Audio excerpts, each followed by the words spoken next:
वर्ष आरंभ चमकिले सूर्य 2023 वर्ष में भारतीय क्रिकेटर भाव में प्रथम शतक हासिल कर सूर्य कुमार यादव। से मात्र 45 बॉल रे द्रुत शतक हासिल कर निज बैटिंग रो तेज देखैछंती। शनिवार खेला जाइथिबा श्रीलंका विपक्ष तृतीय तथा अंतिम टी20 मैच रे शतकीय पारी खेली फैंस मानकु नुआ वर्षर भेटी देइछंती स्काई। से मैच रे 51 बॉल रे 7टी चौका 9टी छक्का बड़े 112 रन करी अपराजित रहिथिले। एहा तांकर अंतर्जातीय कैरियर तृतीय शतक।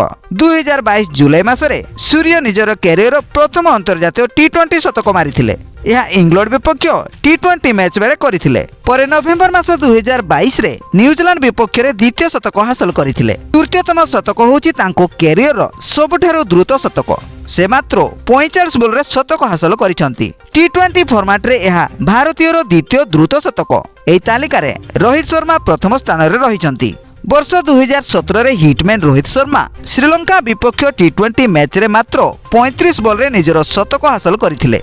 सेहीपरि तृतीय स्थान रे केएल राहुल से 2016 रे न्यूजीलैंड विपक्ष टी20 मैच रे मात्र 46 बॉल रु शतक हासिल करथिले। शनिवार भारत और श्रीलंका मध्य तृतीय तथा अंतिम मैच खेला जाइछि। भारत प्रथम बैटिंग करी निर्धारित 20 ओवर 5 विकेट हराई 228 रन करिथिला। स्कायको विस्फोरक बैटिंग बल रे भारत श्रीलंका आगरे 229 रन रो विजय लक्ष्य देइथिला। शेष रे भारत 91 रन रे बृहत विजय हासिल करिछि।